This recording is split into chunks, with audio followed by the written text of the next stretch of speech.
bon sens, des yeux et des oreilles. Et que grâce à tous ces sens que Dieu nous a donnés, on a moyen de voir qu'effectivement, il se passe quelque chose un peu bizarre avec les valeurs. Et que les valeurs sont inversées. Qu'il y a un abandon du sens du devoir et de la morale. Qu'on voit un dévoiement du sens des mots. Le beau est banni au profit du laid. La violence est encensée et la bonté est souvent ridiculisée. Bref, il y a une inversion totale de ce que l'on a connu. Et on pourrait, à l'occasion de ce constat, se dire que je ne suis qu'une vieille grenouille de bénitier, enfin ça n'engage que moi, hein, et que, vu mon âge presque canonique, j'en suis à regretter le passé, à dire c'était mieux avant. Sauf que manque de bol, ce soir on a deux jeunes, beaucoup plus jeunes que moi, et qui ont par conséquent cette légitimité et ce recul pour dire mais non les gars, c'est pas que c'est quelqu'un qui regrette le passé, mais ce sont deux jeunes qui constatent en fait des faits, que c'est ces faits que l'on constate avec nos sens, il se passe quelque chose. Donc oui, on est en train de perdre le sacré et nous revenons à la barbarie. Alors c'est un mot visiblement qu'on nous a un peu reproché, on nous a dit que c'était un petit peu violent, que ça faisait peur, mais quelquefois il ne faut pas avoir peur de regarder par le trou de la serrure et en fait de constater qu'en fait oui c'est la réalité.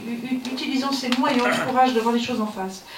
Donc Sylvain Durin et Rémi Tel ce soir vont décortiquer tout ça pour nous. Donc je vais faire juste une brève présentation. Sylvain est auteur. Sylvain c'est lui. Le barbu. Sylvain, auteur, réalisateur et éditeur aux éditions du Verbe de Haut, donc est spécialisé dans les thématiques du patriarcat et du matriarcat, les systèmes familiaux, politiques et religieux, et le retour du sacrifice humain dans nos sociétés modernes. Et vous êtes un des continuateurs, enfin en tout cas considéré comme tel, continuateur des travaux de René Girard, dont vous avez d'ailleurs un ouvrage ici. Vous avez cofondé Radio Lorraine, Enragé. Ça existe encore, ça? Non, c'est vieux, ça. Ça, c'est très vieux, mais bon, vous l'avez fait. Pas si jeune, en fait. Voilà. Et la librairie des Deux Cités, vous m'avez dit qu'elle a fermé récemment, mais que vous vendez en ligne et que ça marchait très bien. Donc vous avez tous les livres qu'édite Sylvain qui sont ici. Il y a ceux de Sylvain, ceux de Rémi et ceux de René Girard qu'on a mis pour vous. On a même mis les livres de... Non, on l'a pas mis. Non, on l'a pas mis, j'ai rien dit. Rémi, vous êtes journaliste et essayiste. Vous explorez les enjeux cruciaux de notre époque, notamment la domination croissante de la société des machines et l'érosion progressive de nos libertés fondamentales. Alors, Rémi et Sylvain vont parler à deux, vont se passer le micro, on n'en a qu'un pour deux. Et à peu près environ pendant 1 heure. Et puis, comme d'habitude, après, il y a vos questions et vos réponses. C'est à vous. Merci.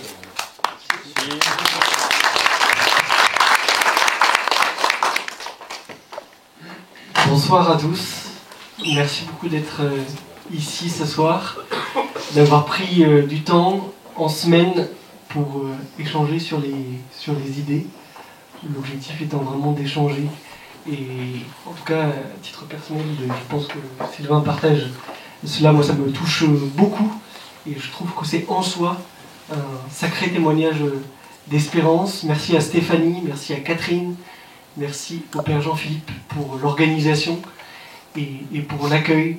Et à nouveau, merci à vous de vous être déplacés ce soir pour un moment qui, j'espère, sera aussi sympathique que fructueux pour nous tous. Depuis quelques années, ça fait quelques années qu'on se connaît maintenant, cher Sylvain. J'étais venu chez Sylvain il y a 3 ans, peut-être faire une dédicace à Nancy, à la librairie des Deux Cités. Et puis, depuis ce temps-là, on croise nos vues, chacun avec nos prismes sur le monde actuel.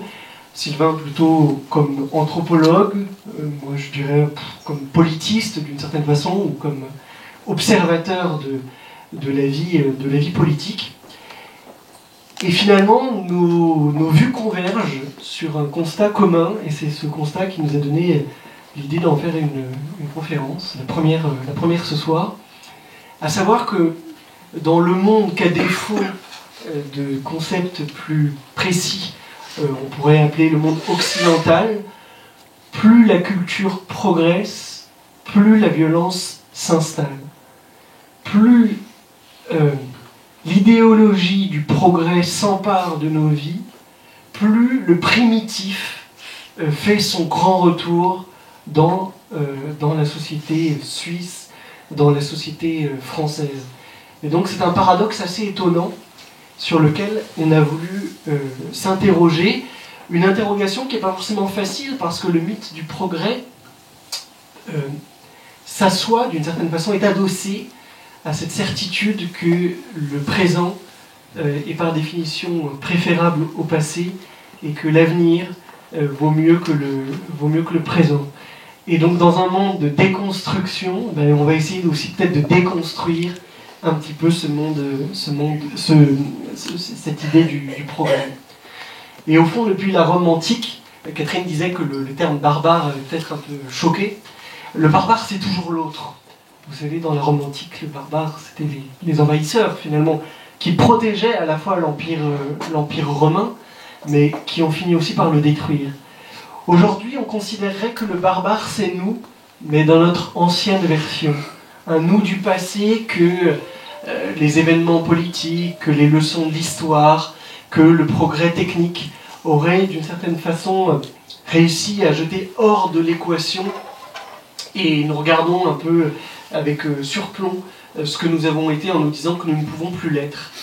Et paradoxalement, ça nous rend complices des pires excès aujourd'hui. Et notre époque commet le mal sans en avoir la moindre conscience.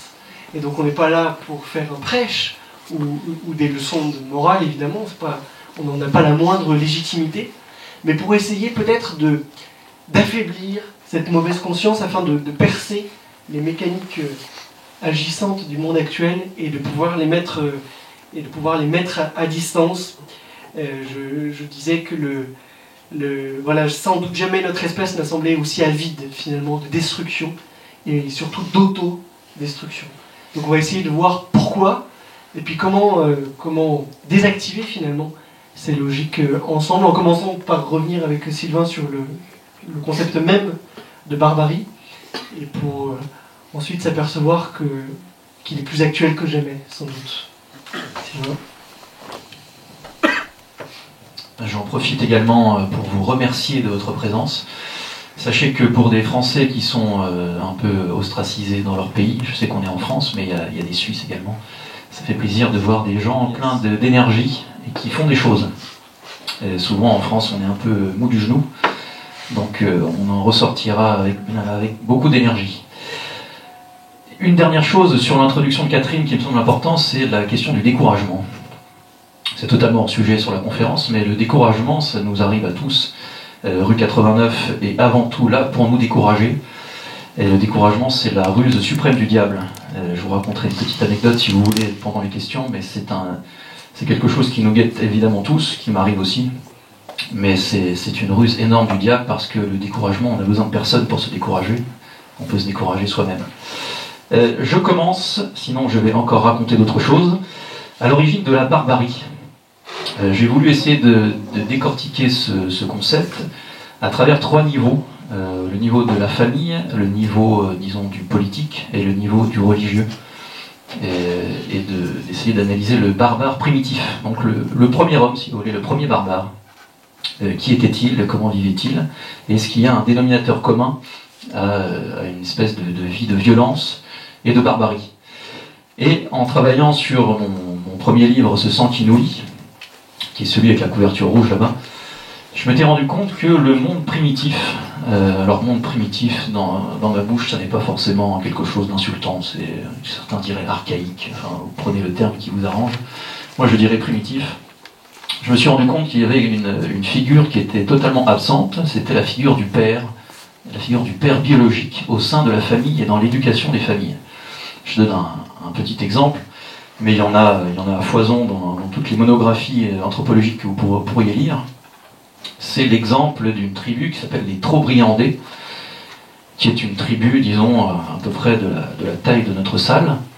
Et en réalité, le père de famille, le père biologique, ne joue pas de rôle dans l'éducation des enfants, ni de rôle concret, comme on peut le voir dans des familles saines, il en existe encore, où le père de famille est bien en place, représente l'incarnation de la loi, le premier nom, également celui qui mène l'enfant vers l'extérieur, enfin le père a énormément de rôles. Et bien dans ces communautés primitives, celui qui élevait les enfants, c'était celui qu'on appelait le tama, qui veut dire, à peu près, si on essaie de traduire, une figure paternelle, enfin une figure masculine, pardon, de référence. Et ce père, qui n'en est pas un, était très souvent joué par l'oncle maternel, donc le frère de la mère. Et puis en creusant dans ces relations vraiment interfamiliales, je me suis rendu compte que ce sont des familles extrêmement violentes. Et c'est grâce à René Girard que j'ai compris pourquoi elles étaient violentes.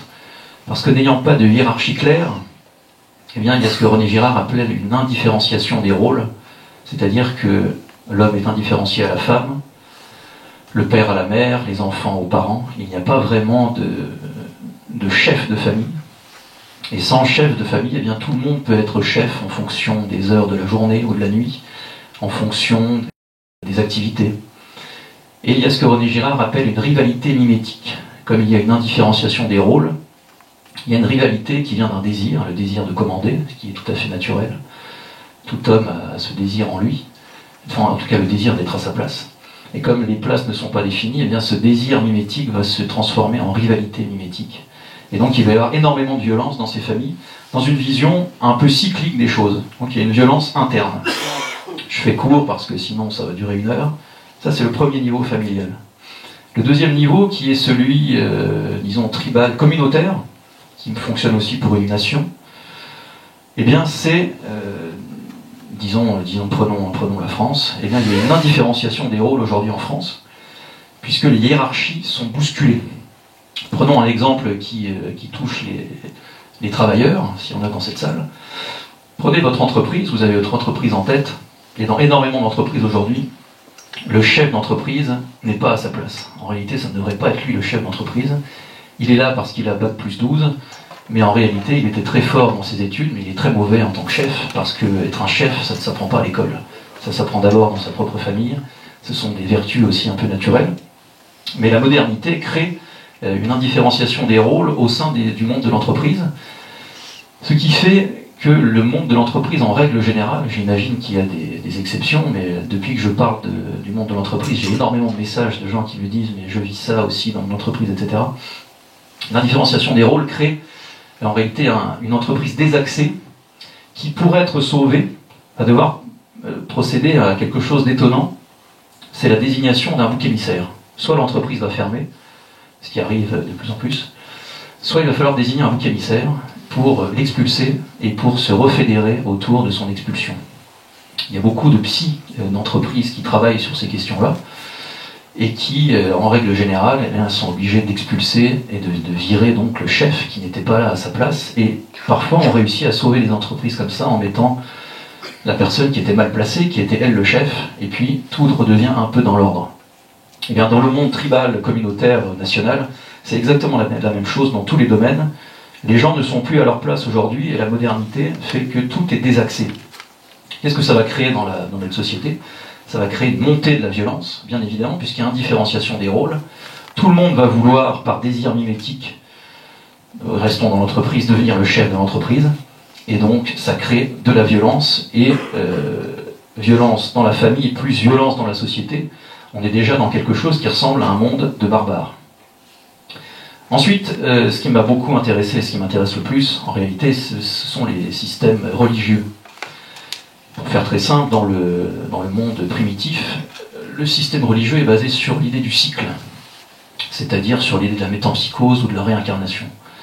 On croit notamment, encore aujourd'hui dans beaucoup d'endroits, qu'un nouveau-né est la réincarnation d'un esprit antérieur, d'une arrière-grand-mère ou d'une grand-mère.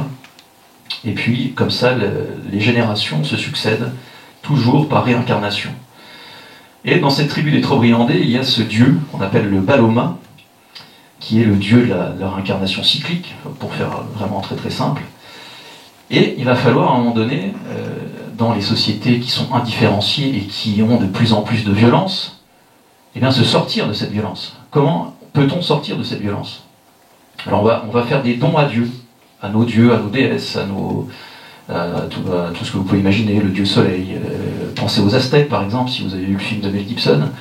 On peut faire un don, une offrande au dieu soleil pour espérer gagner une guerre par exemple, ou pour espérer avoir de meilleures moissons. Eh bien, pour donner cette offrande à ces dieux, eh bien, nous allons devoir opérer un sacrifice. Et ce sacrifice, donc c'est la même idée, c'est la désignation d'un bouc émissaire, mais il y a plusieurs degrés. On peut très bien, si on a une petite chose à demander, ça existe beaucoup dans les mondes primitifs, offrir des fleurs, offrir des plantes. Alors ce sont toujours des plantes qui sont un peu dangereuses à aller cueillir, ou des fleurs qui sont un peu dangereuses à aller cueillir, mais quand les choses commencent vraiment à être très très violentes et que l'homme commence à être un loup pour l'homme, et que c'est la guerre du tous contre tous, eh bien il va falloir trouver quelque chose de plus rare et de plus pur. Alors il y a le sacrifice animal, le taureau, le bouc, voilà, on peut imaginer une petite brebis. Mais à un moment donné, on va arriver à la pratique du sacrifice humain.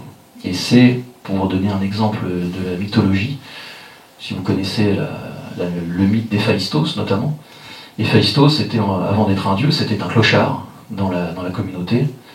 Et la communauté commençait à vivre ce temps des barbares, du tous contre tous, et va désigner le clochard. Pourquoi? Il y a deux aspects. Il faut que cette personne qui va être désignée comme bouc émissaire soit à la fois de notre communauté, ce qui est le cas d'un clochard, il vit avec nous, il est suisse, il est français, voilà, ça passe, mais il faut qu'il soit un peu différent. Alors dans le cas d'un chef, c'est parfait, parce que le chef est sur un piédestal, donc on peut sacrifier le chef de la tribu également. Mais le clochard est un peu différent, il est quand même un peu à part de la société. Donc on va le lapider, parce que c'est l'histoire d'Héphaïstos qui est lapidé, littéralement. Et grâce à cela, on passe donc guerre du tous contre tous à guerre du tous contre un, et ensuite à la paix, dans une vision vraiment de l'ordo ab chaos, qui est un concept très très important dans cette vision du monde barbare. On va déifier cette victime émissaire, pour en faire le dieu Héphaïstos. Et c'est en cela, évidemment c'est extrêmement brutal, c'est extrêmement violent, mais dans nos discussions avec Rémi, j'en étais arrivé à lui dire, mais finalement il y avait peut-être même encore, puisqu'on revient dans ce monde-là, mais il y avait peut-être même encore une supériorité de ces barbares primitifs, c'est qu'eux ils cherchaient le sacré, ils cherchaient quand même quelque chose de supérieur. Tandis que nous cherchons nos téléphones portables, les écrans, tout ce qui est matériel. C'est une époque très très matérialiste. Alors il y avait peut-être cette supériorité primitive, ce qui ne laisse pas augurer de choses très positives pour notre époque. Et je pense que les trois niveaux sont très importants à retenir, parce qu'aujourd'hui dans la barbarie, vous pouvez déjà voir ces trois niveaux. Je vous parlerai plus tard de quelques portraits de barbares modernes. Pour rebondir sur ce que disait Rémi sur le mythe du progrès, je pense qu'il est intéressant de le rapporter, de le ramener à la période des Lumières, pour différentes raisons. Il y en aurait des tonnes, mais je vais vous en citer que deux. D'abord, l'idée de Rousseau, qui est l'espèce de perfection de la nature humaine. L'homme est bon par nature. Ce qui est une négation pour les catholiques qui sont dans la salle, du péché originel évidemment, mais qui surtout a quelque chose de très pernicieux, c'est que si nous sommes bons par nature, ça veut dire que c'est la société qui nous a corrompus, ce sont les rouages de la culture qui nous ont corrompus, donc il faut avant tout détruire la culture, détruire tous ces rouages anthropologiques, qui sont en grande partie chrétiens, et ça donne encore aujourd'hui des gens qui disent qu'il faut...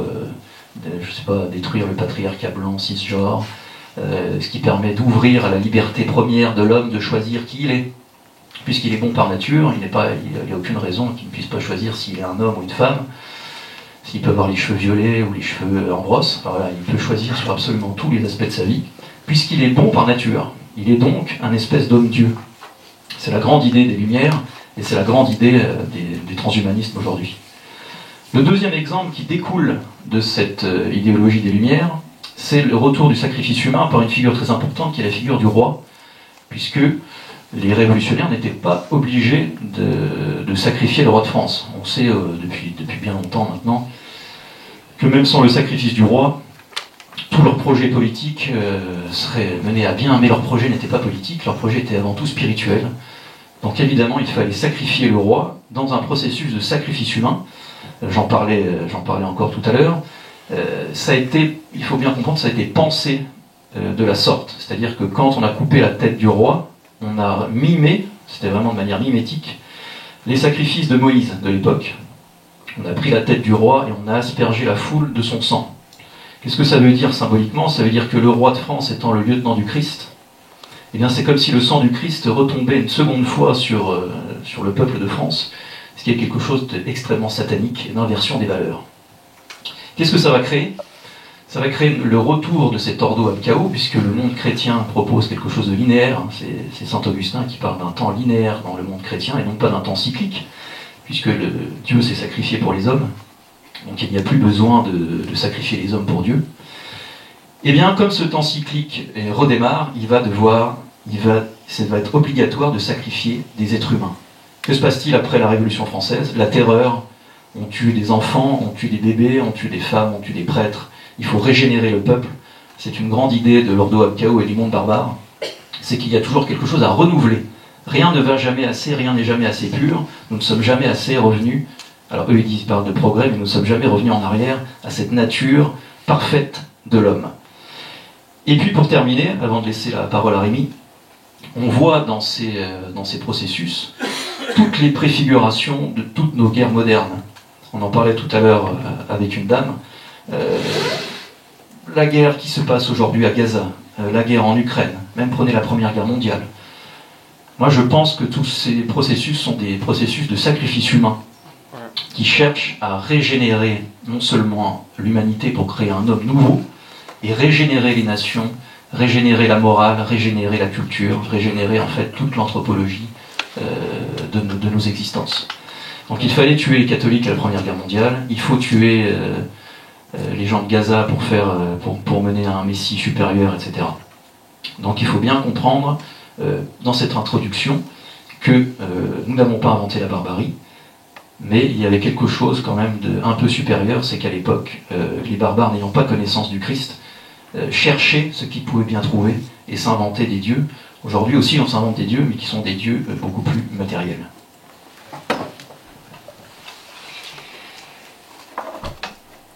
Donc, on a abordé ce mouvement en réalité en trois temps. Un temps primitif, celui de la barbarie, d'une barbarie spirituelle d'une certaine façon, si je comprends bien, celui de l'espoir, de mettre fin à la barbarie par le progrès, et cet espoir déçu depuis la Révolution française, qui est une révolution qui commence dans le sang.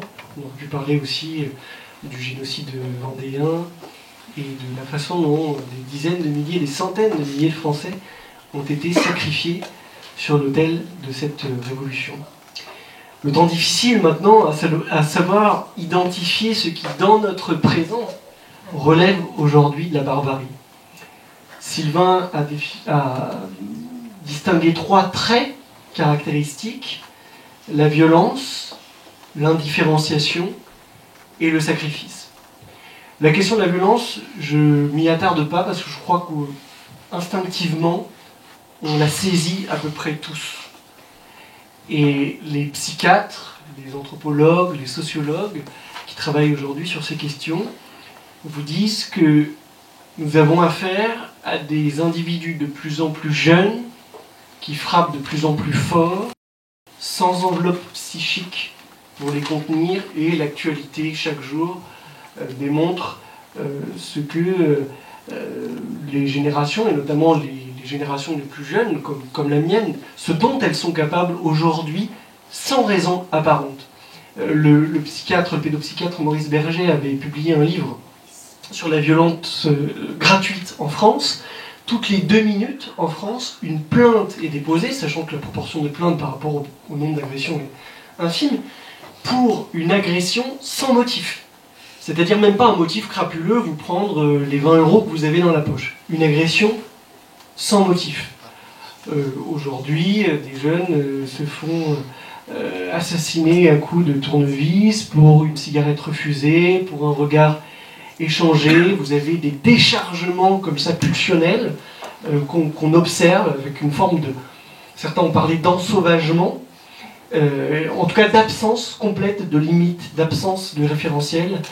Et donc cette violence revient aujourd'hui dans la société française, et c'est vrai de façon générale dans le monde occidental. Parfois elle est homéopathisée, ça peut être la violence politique, par exemple. Regardez l'âpreté aujourd'hui des débats que nous avons, où il ne s'agit plus simplement d'être en désaccord sur un point ou un autre, mais si on s'est réunis ce soir, c'est que je sais d'expérience que beaucoup d'entre nous ont par exemple perdu des amis, ou perdu même des relations familiales durant les années passées, tant la violence des désaccords, tant l'importance des enjeux et tant le caractère irréconciliable de ces visions antagonistes était fort. Donc la violence traverse l'époque actuelle. Elle la traverse aussi de façon symbolique. Avant de venir vous voir, je regardais le programme télé en France ce soir.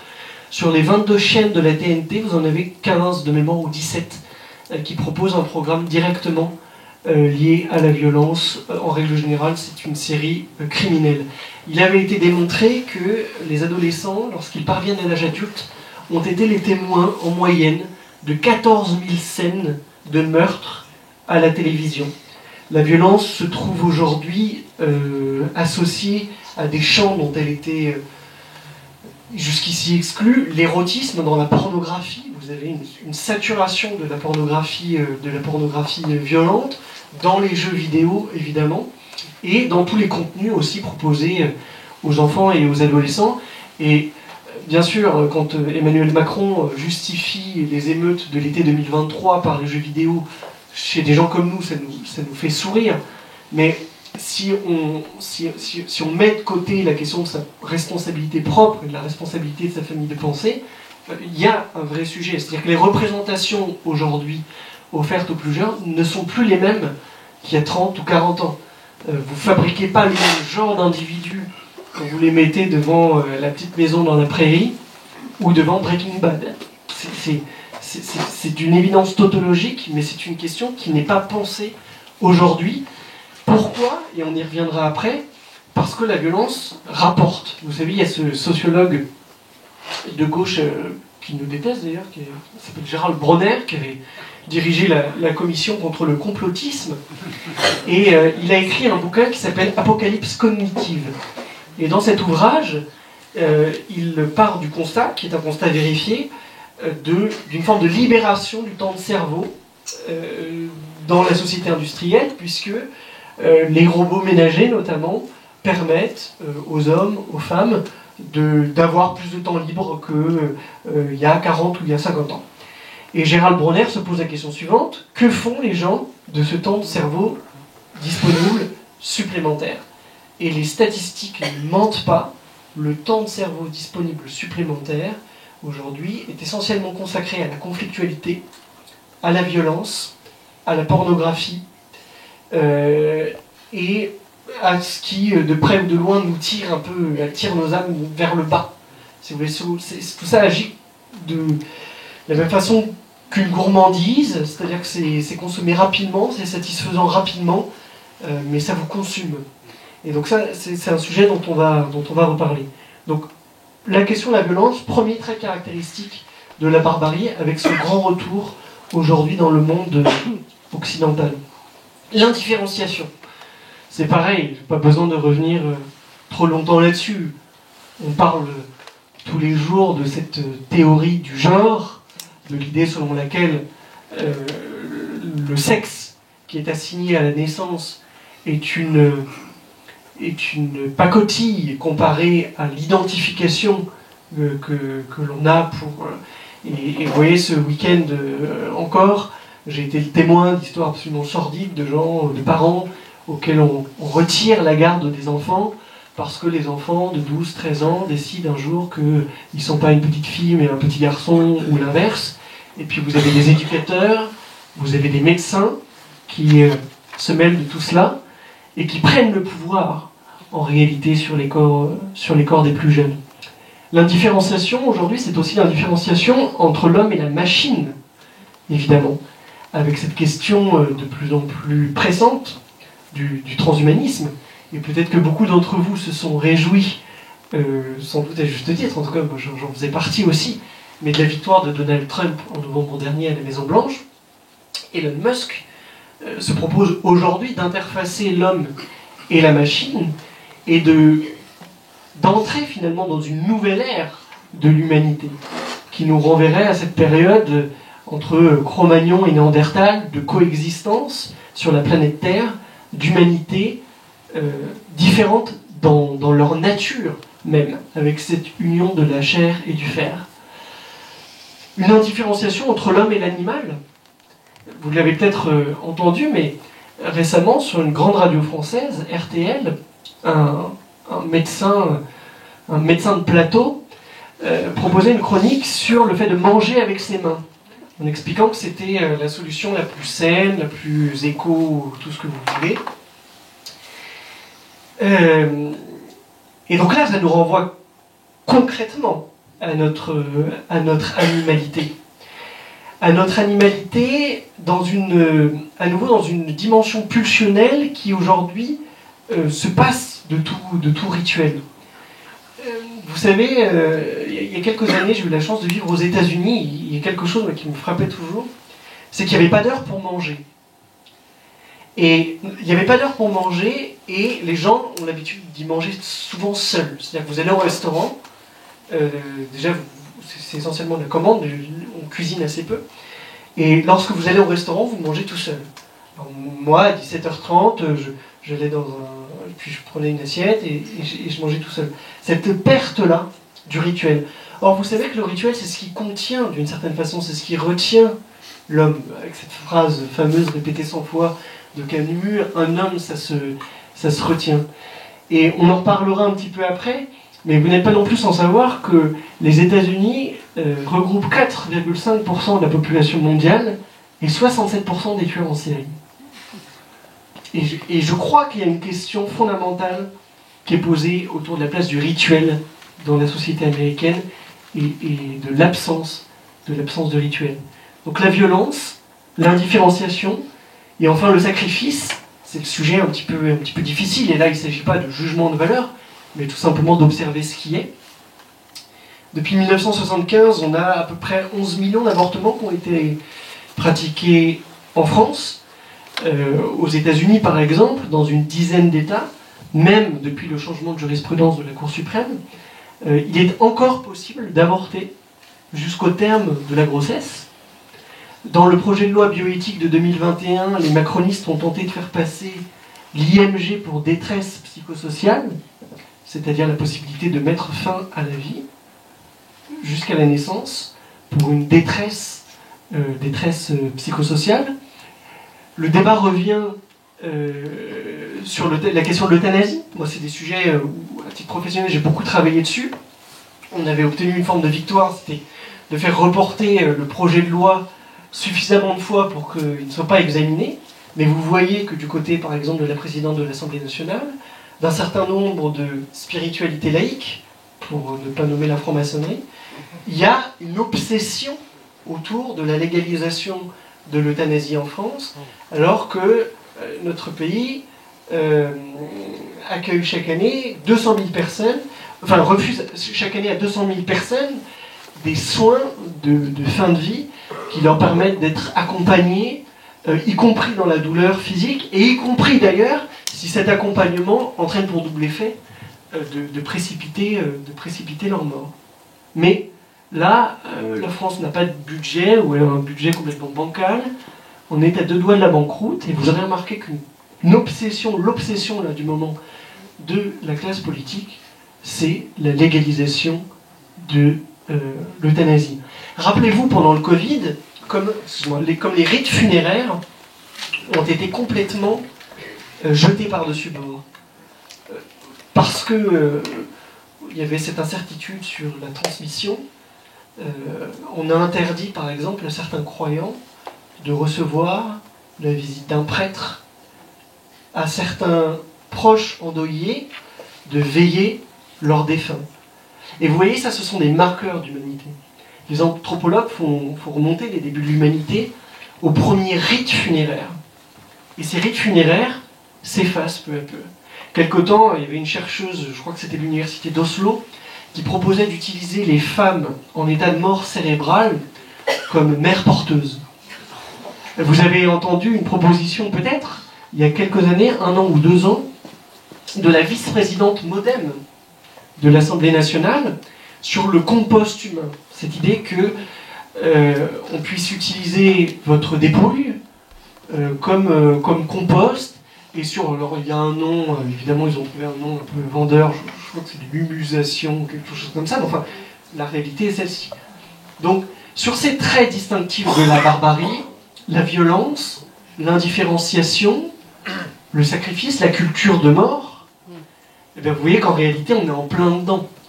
Et que le progrès, avec sa promesse de rompre avec les temps sombres, en réalité nous replonge dans le pire de l'âme humaine.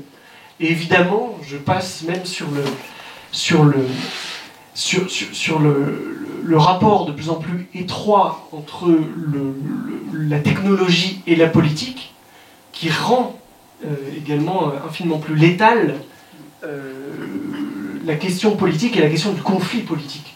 Vous avez, c'est Bainville qui avait cette phrase extraordinaire qui disait « L'homme du XIe siècle, le Français du XIe siècle, aurait été très amusé d'observer son comparse du XXe qui, se pensant libre, serait envoyé par millions faire la guerre pendant 5 ans. » Et il aurait pu ajouter « et y mourir. Et y mourir. » Rappelez-vous que le XXe siècle a sacrifié plus de 100 millions d'Européens. Vous voyez, sur l'autel de l'innovation technologique. Donc tout n'est pas acheté, c'est évident. Mais ce qui est certain, en tout cas, c'est que du point de vue du progrès, il n'est pas sûr qu'on soit allé dans la bonne direction. On va essayer de comprendre pourquoi après. Alors pour poursuivre, on voulait vous présenter quelques petits portraits très très rapides de barbares modernes. C'est tout aussi drôle qu'effrayant ce type d'exercice. Alors j'en ai noté plusieurs, mais je vous en donnerai que 2 ou 3 parce que le temps passe. Mais alors ça se base beaucoup sur l'inversion accusatoire. Pour ceux qui ont déjà vécu ça dans la vraie vie, c'est quelque chose de très énervant. Vous avez par exemple le barbare pleurnichard. Ça c'est exceptionnel, c'est-à-dire c'est quelqu'un qui va vous mettre un coup de couteau dans le dos, ou même plusieurs, jusqu'à ce que vous soyez mort, en disant que c'est de votre faute parce que vous avez colonisé ses parents. Vous voyez, ça c'est le barbare qui va pleurer. Vous n'avez pas le droit de pleurer, mais lui il peut pleurer. Vous avez le barbare joyeux. Je suis tombé dessus il y a une dizaine de jours, je crois que c'est à Chicago, je crois. Une femme étant stérile a demandé à sa mère de porter son enfant, donc de porter l'enfant de son mari en réalité. Et j'ai vu cette photo de 2 femmes extrêmement joyeuses, et je me suis dit voilà la barbarie joyeuse. Tout le monde est heureux. Voilà, la grand-mère porte son petit-fils, mais tout le monde est heureux. Vous voyez, ça c'est le progrès. Il y a aussi la barbarie d'État, qui est moins drôle. Donc Rémi a déjà parlé de l'avortement, donc j'y reviens pas. Mais il y a une nouvelle forme de sacrifice humain que j'essaie d'analyser dans mon livre sur René Girard. Et je m'étais posé la question à l'époque, est-ce que ce qu'on appelle la transition de genre, ce qui est déjà de la novlangue, je ne devrais pas dire ça normalement, mais c'est pour que tout le monde comprenne, il y a une forme de sacrifice humain. J'en avais parlé à l'époque avec plusieurs personnes qui m'avaient dit non, tu vas un peu trop loin. Mais depuis, ça a été, je crois qu'un proche de Trump a parlé de sacrifice humain pour la transition de genre. Et dans le livre, j'utilise la dialectique de saint Thomas d'Aquin. C'est ouvert à débat, je comprendrai que vous ne soyez pas tous d'accord avec ça. Tout ça sont des réflexions qui demandent évidemment d'être poursuivies.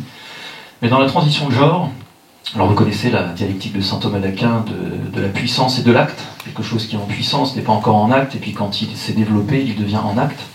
Et qu'est-ce qu'un jeune garçon qui change de sexe, enfin qui veut changer de sexe, c'est un homme en puissance. Il n'est pas encore un homme en acte.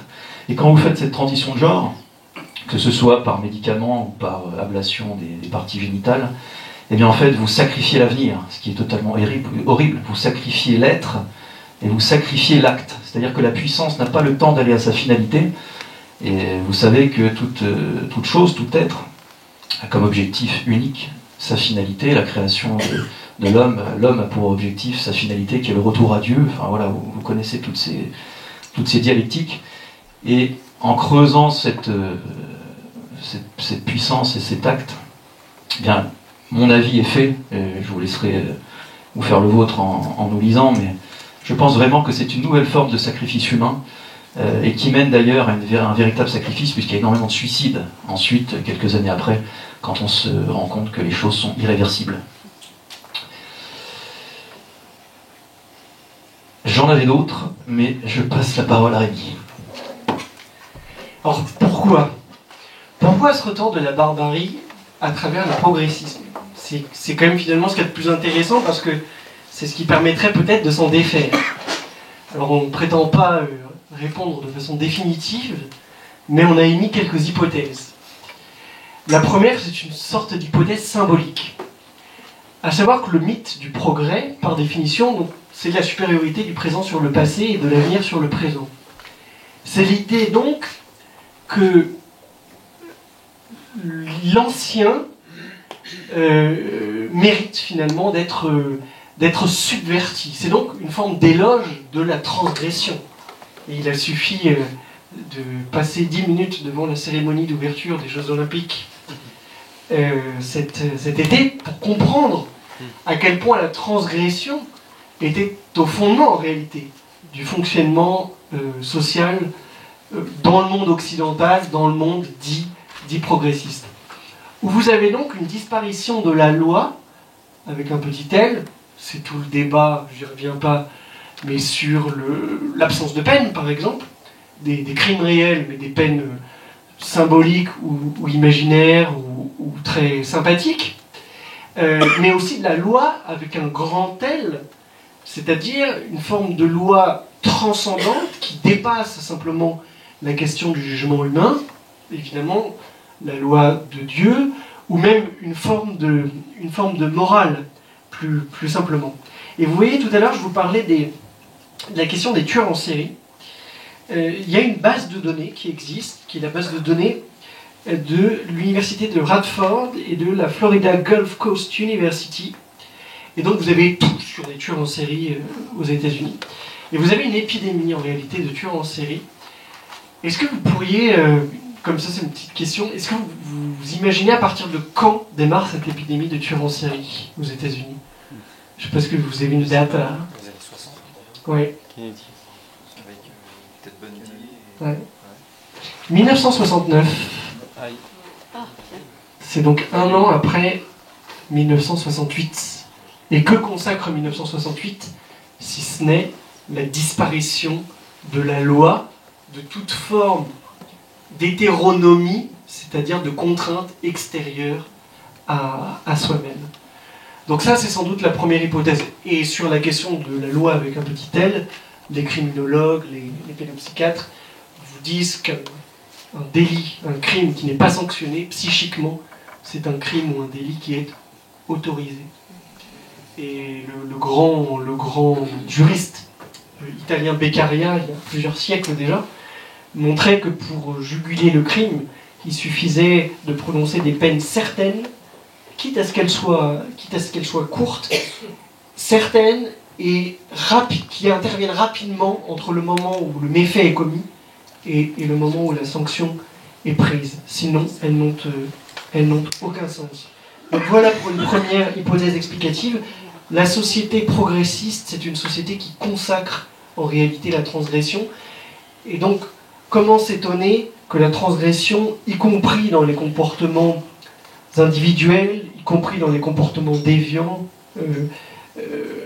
interpersonnels, soit désormais l'attitude prévalente.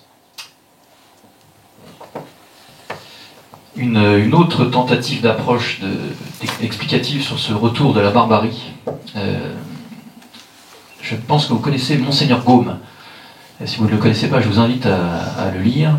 Monseigneur Gaume a proposé une théorie très intéressante, une sorte de balancier sacrificiel.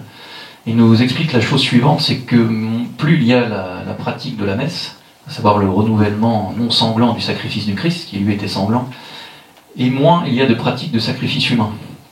C'est ce qu'on a vu avec quand les Européens sont allés chez les Aztèques, ils ont aboli tout de suite le sacrifice humain, en Afrique, en Europe, partout. Et il se rend compte dans son livre que quand les chrétiens s'en vont, eh bien le balancier recommence, et la première chose qui revient, c'est la pratique du sacrifice humain. Pourquoi ? N'étant pas théologien, je vais essayer de rester dans une sorte d'anthropologie religieuse, donc on est un peu à la frontière, et je pense qu'il y a un problème énorme avec le refus du triomphe de la croix. Je vais essayer de m'en expliquer. Le triomphe de la croix, évidemment, de la croix du Christ, évidemment, ça a des apports théologiques, mais ça a aussi des apports dans notre vie, ça a des apports anthropologiques. Et ça, c'est totalement refusé. C'est-à-dire que la séparation du spirituel total et du temporel total nous empêche de comprendre en quoi le sacrifice du Christ nous aide dans notre vie de tous les jours et dans notre anthropologie. Et j'aimerais prendre l'exemple du sacrifice que nous pratiquons le dimanche, en comparaison avec le sacrifice, disons, cannibale, pour ceux qui savent où je veux en venir. En réalité, dans la théologie chrétienne, le Christ est présent dans l'hostie. Et donc, évidemment, je parle du catholicisme, parce que le protestantisme, c'est autre chose. Et donc, j'ai entendu récemment, je recevais des messages en disant « Oui, mais vous êtes un espèce de cannibale, vous retournez au monde primitif et au monde des barbares. » Donc ça correspondait tout à fait avec notre conférence. Et si nous réfléchissons, qu'est-ce que le monde barbare du cannibalisme ? C'est manger de la chair humaine, qui dégouline de sang, pour nourrir son corps. Tout le monde est d'accord avec ça. Qu'est-ce que se nourrir de notre Seigneur qui est présent dans l'hostie ? C'est se nourrir l'âme, et vous ne voyez pas de sang qui coule. Vous nourrissez avant tout l'âme. Donc ce sont deux choses totalement différentes. Et la nourriture spirituelle met fin à la nourriture sacrificielle humaine. Ça, c'est vraiment quelque chose, dans mon intervention, en tout cas, si vous pouvez retenir quelque chose, c'est vraiment ça. Moins nous pratiquons le sacrifice du dimanche matin, évidemment, ce sont nos abbés qui le pratiquent, mais nous y participons tout de même de manière active, et bien plus le sacrifice humain revient. Ce qui veut dire une chose, c'est que nous avons beau pleurer sur l'avortement, la transition de genre, et toutes les formes de sacrifice humain qui reviennent, le terrorisme islamique, enfin, on peut en trouver énormément. Dernièrement, il y a une pauvre petite Française qui est encore morte du fait d'un sacrifice humain. Eh bien, ça veut dire que nous sommes tous responsables. Ce ne sont pas des cas individuels, c'est quelque chose de beaucoup plus profond, de beaucoup plus spirituel, et le fait d'accepter une forme de laïcisation, alors moi je suis français, je parlais de la France, laïcisation de la France, eh bien ça veut dire que nous participons de manière inconsciente à la montée du sacrifice humain, parce que nous ne pratiquons plus, alors je ne m'adresse pas à la bonne assemblée, j'en ai bien conscience, puisque vous êtes, j'ai l'impression, majoritairement catholique, mais en règle générale, la population française ne pratique plus ce renouvellement du sacrifice du Christ, donc en conséquence, évidemment il n'est pas conscient de ça, mais en conséquence il permet la montée du sacrifice humain. Ça c'est vraiment une grande leçon de Monseigneur Baume, et c'est la tentative un peu spirituelle et religieuse que je voulais vous apporter. Et dernière hypothèse, sur le retour de la barbarie, une hypothèse économique, considérer que les temps humains évoluent peu en réalité entre l'Antiquité, disons, et la première révolution industrielle. C'est-à-dire que le niveau de vie, les habitudes, les vêtements qu'on porte, le modèle familial, là je parle de la France, évolue très peu. Et puis il y a cette première révolution industrielle à la milieu du XVIIIe siècle, suivi par une deuxième, et puis un grand bouleversement. Vous avez eu déjà au Moyen-Âge une urbanisation, vous avez une installation des réseaux de transport, les distances se réduisent, et avec elles la représentation qu'on se fait du monde, le temps qui se raccourcit, et la coopération toujours plus grande entre l'homme et la machine. Et en lisant des auteurs aussi divers que Freud, que Gunther Anders, que Theodor Kaczynski, qui est le philosophe et terroriste américain, en fait, tous aboutissent à peu près à la même conclusion. C'est-à-dire que l'ère industrielle, parce qu'elle crée des conditions de vie intenables pour l'homme, le bruit, la densité, la pollution, tout ce que vous voulez, en fait, l'ère industrielle exige un très fort renoncement pulsionnel. Très fort renoncement pulsionnel. C'est par exemple le cas avec le mélange des cultures, qui est permis aujourd'hui par la mondialisation, permis par le système des transports. À l'ère pré-industrielle, la régulation des comportements humains était une régulation culturelle. C'est-à-dire que vous étiez cordonnier dans un village, vous produisiez des chaussures de piètre qualité, plus personne au village n'achetait vos chaussures. Et donc vous disparaissiez comme cordonnier. Aujourd'hui, si vous êtes cordonnier en Chine et que vous produisez de mauvaises chaussures, l'habitant de Ferney-Voltaire qui achète ces chaussures ne peut pas vous retrouver, il ne peut pas vous poursuivre devant les tribunaux. Donc, la société industrielle met en place des normes impersonnelles qui s'appliquent à longue distance et qui permettent d'éviter ce genre de difficultés. Et vous voyez bien là où on approche justement cette question du renoncement pulsionnel. La part de liberté spontanée était infiniment plus grande dans l'ère pré-industrielle que dans l'ère actuelle où vous devez, avant vous preniez votre cheval, vous alliez d'un point A à un point B. Aujourd'hui vous avez un train, il y a un horaire pour ce train-là. Vous ne choisissez pas à côté de qui vous êtes assis dans le train. Des arrêts que va faire ce train pour arriver jusqu'à votre... Avant, avec votre cheval, vous alliez jusqu'à la destination. Aujourd'hui, le mode de transport va vous permettre de couvrir une partie du trajet, et puis vous devrez prendre un autre transport pour couvrir, etc. Et donc tout ça, en fait, contraint la nature humaine, et ça façonne un peu ce renoncement pulsionnel.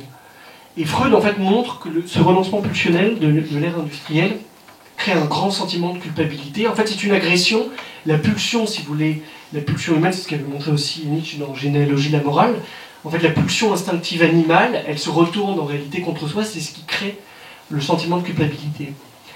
Et face au progrès, avec les guillemets qu'il faut y mettre, de la culture, on peut peut-être supposer que, à force, ça se traduit de deux façons qui peuvent paraître antagonistes, mais qui en réalité procèdent du même mouvement.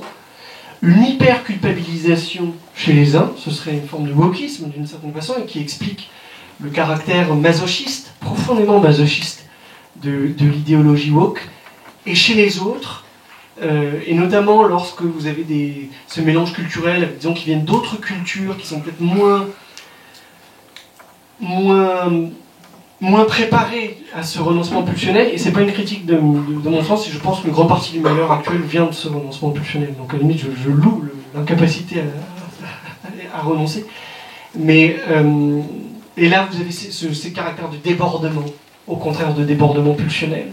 Et donc, vous avez le wokisme d'un côté et l'ultra-violence de l'autre, mais qui sont les deux faces d'une même réalité, d'une même incapacité à gérer la frustration et d'une certaine manière l'inhumanité intrinsèque de la société des machines. Donc, c'est une autre hypothèse qu'on a imaginée au retour de la barbarie, et qui démontre en tout cas que on ne pourra pas se contenter d'explications simples au phénomène à l'œuvre. Évidemment, si on allume notre télévision, tout semble évident. C'est l'immigration, c'est l'éducation des parents, oui, tout ça est vrai. Dans les émeutes de 2023, il y a 60% de jeunes émeutiers qui viennent de familles monoparentales. On parlait tout à l'heure de la question de la disparition du père. Oui, tout ça est vrai. Mais il y a sans doute aussi des causes encore plus profondes sur le modèle familial, sur le modèle économique, sur notre rapport à la liberté, et à une liberté en fait, qui a été perdue et qui est compensée. Je pense qu'à bien des égards, cette question du transgenrisme, ce sont des libertés de consolation. C'est-à-dire qu'aujourd'hui, vous n'avez plus grand choix pour soutenir votre vie que d'être l'esclave d'un patron. Je vous rappelle que jusqu'au temps de la fabrique, les individus produisaient les fruits de leur subsistance, soit parce qu'ils les consommaient, soit parce qu'ils les vendaient. On a cette... Et ça, c'est vrai que chez nous, plutôt dans la droite conservatrice, on n'aborde pas ces questions, mais de la spoliation des moyens de production et du fruit du travail. Tout ça, ce sont des contraintes à la liberté. Et donc finalement, quand vous ne pouvez plus vraiment choisir votre vie, à savoir si vous allez consommer de l'eau polluée par une usine à 100 km en amont, les exemples sont infinis, et ben vous dites « je ne m'appelle pas Henri, je m'appelle Henriette ». Voilà. Et vous avez l'impression d'être libre. Et ça, ce sont des libertés, si vous voulez, de consolation offertes par le marché. Mais finalement, le marché se rend responsable de ce retour de la barbarie, et ce d'autant, et là on en revient aussi à Brunner, je termine par là, que la barbarie rapporte gros. Elle rapporte gros parce qu'elle mobilise la pulsion, et que la pulsion, c'est ce qui permet de transformer en acte d'achat, si vous voulez. L'âme est assez peu perméable au discours commercial. Les tripes le sont. Les couilles, pardon de le dire comme ça, mais c'est ça, le sont aussi. Vous voyez, c'est ça qui crée des actes d'achat. Et donc le capitalisme a ce rôle aussi ambivalent, à la fois de contenir les pulsions, parce qu'il en a besoin pour que la société multiculturelle, rapide, à innovation permanente fonctionne, mais en même temps il les excite aussi, parce que c'est ces pulsions-là qui font la consommation. Pour ma part, pour ma petite conclusion, je vous proposerai quelque chose et je laisserai à votre travail personnel peut-être d'y trouver une réponse. Et je vais vous partager une lecture que j'ai eue il y a quelques années maintenant, de Raymond Bruyère, qui est un très grand philosophe français, mais très très méconnu, qui avait écrit un livre qui m'avait horrifié, horrifié parce que je pense qu'il a raison, il avait parlé de peuples longs vivants et de peuples courts vivants. Les peuples longs vivants, disait-il, étaient justement des peuples qui n'avaient pas totalement mis leurs instincts de côté, qui savaient se montrer barbares quand il fallait être barbares, qui savaient utiliser la violence quand il fallait utiliser la violence. Ce sont des peuples en fait qui dominent les autres. Ce sont des peuples qui veulent garder leur civilisation. Ce sont des peuples qui travaillent. Ce sont des peuples qui ont une foi. Ce sont des peuples qui sont unis par quelque chose qui les rassemble. Et il parlait de peuples courts vivants. Alors le peuple court vivant, il était peut-être long vivant avant, et il devient court vivant quand il a transformé sa civilisation en culture. C'est-à-dire que tout n'est plus que culturel. Il n'y a plus vraiment d'aspiration à la grandeur. La grandeur est passée, c'est notre culture, c'est très bien, il faut la conserver, ce sont les mouvements conservateurs. Et il nous explique dans son livre que celui qui prendra le pas sur l'autre, ce sera le peuple long vivant, qui n'a pas mis de côté totalement son aspect barbare. Alors c'est une lecture totalement horrible, surtout pour un catholique. Et voilà, je vous pose un peu une question, et vous pourrez y réfléchir si vous souhaitez. Mais je voulais mettre face à ce constat peut-être un peu cynique et un peu, en tout cas, dépressif, de dépression. Peut-être que nous pourrions, nous, catholiques, proposer quelque chose qui se situe entre la charité et la vérité. C'est-à-dire que, effectivement, nos barbares d'aujourd'hui sont traités avec beaucoup trop de charité. Ça, c'est une évidence. Qu'ils soient jeunes ou moins jeunes, en général, quand ils vont en prison, c'est plutôt le Club Med. Ou alors ils n'y vont pas, ou alors ils n'ont aucun problème. Donc il y a vraiment beaucoup trop de charité, mal ordonnée. Nous pourrions imaginer en réponse une grande vérité. Moi, parfois, je suis pour ça, si vous voulez, c'est-à-dire le retour de la peine de mort. Vous violez un enfant, peine de mort, directement. On pourra en parler entre nous, mais moi, c'est quelque chose qui ne me dérangerait absolument pas. Mais peut-être que nous pourrions sortir par le haut, en essayant charité et vérité, puisque la charité seule, c'est un mal, nous le savons, mais la vérité seule, nous savons aussi, c'est une hérésie. Donc je pense qu'en tant que catholiques, nous ne sommes pas vraiment tous communautaires, et peut-être que nous devrions tous réfléchir à ces questions, parce que c'est la grande question des 50 prochaines années. Comment allons-nous traiter avec les barbares? Est-ce qu'on va se laisser manger? Est-ce qu'on deviendra barbare nous-mêmes pour survivre? Ou est-ce que nous aurons trouvé quelque chose, une espèce d'entre-deux, puisque nous avons la chance d'avoir, grâce à notre religion, cette charité que nous savons bien leur donner parfois, et cette vérité qui doit toujours s'appuyer sur cette charité et inversement. Merci à vous, et nous sommes ouverts aux questions, bien entendu.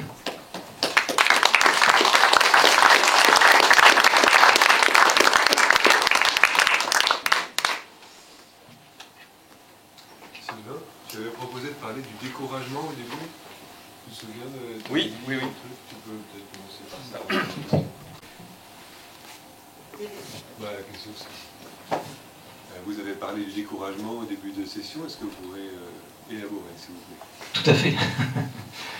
Oui, c'est une idée qui est assez récente en plus. On me racontait une anecdote, une histoire qui se racontait à l'époque dans les familles catholiques. C'est les tentations du diable. Et le diable donne des cadeaux en fait aux mauvaises âmes, la concupiscence, la luxure, la gourmandise, etc. Et puis il y a des gens qui passent comme ça. Et la dernière personne dit moi je voudrais le découragement, s'il vous plaît, Satan. Et Satan refuse. Satan refuse parce qu'il sait que c'est sa victoire. Si c'est lui qui donne le découragement, à un moment donné, celui qui l'aura reçu, eh bien, il va le rejeter puisque ça vient de Satan. Et ça, c'est quelque chose de très profond, ça m'avait été beaucoup mieux raconté. Mais je pense que notre milieu est parfois très très découragé, il y a de quoi. Hein. Mais ça, c'est vraiment la ruse ultime de Satan, c'est le découragement. Il n'y a jamais de raison de se décourager, parce que le Christ a déjà vaincu. On l'oublie souvent, mais le Christ a déjà vaincu, donc il n'y a pas de place pour le découragement. Oui, merci. Bravo.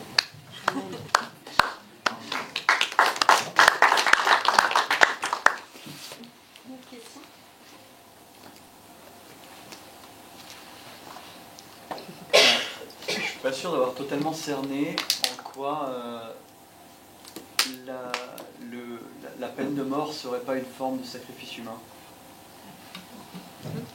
Oui, c'est évidemment une très bonne objection.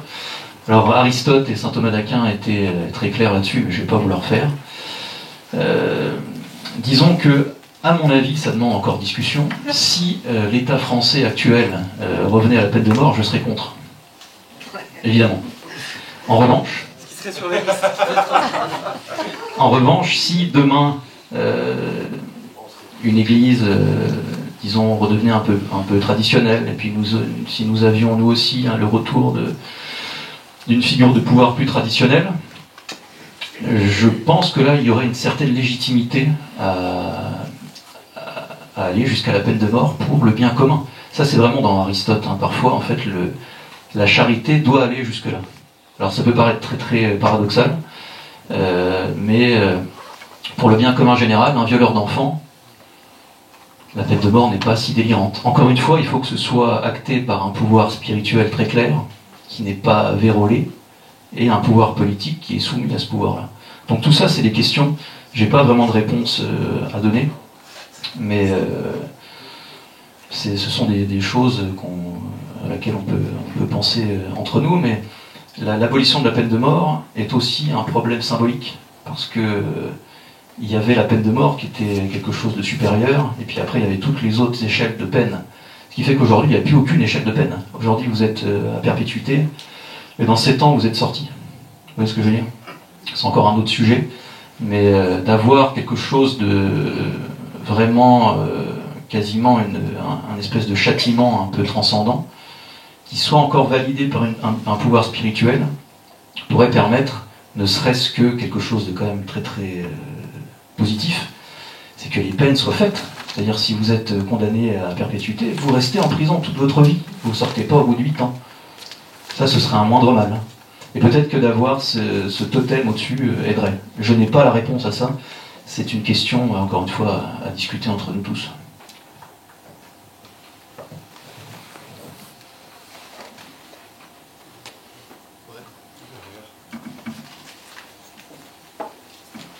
Bonsoir, j'avais plutôt un commentaire à faire. À un moment, vous avez parlé du médecin qui assigne le genre. J'avais entendu que le médecin, il le constate plutôt qu'il l'assigne. Je trouve que la formulation est plus précise parce que c'est pas une assignation qui est choisie, c'est plus une constatation.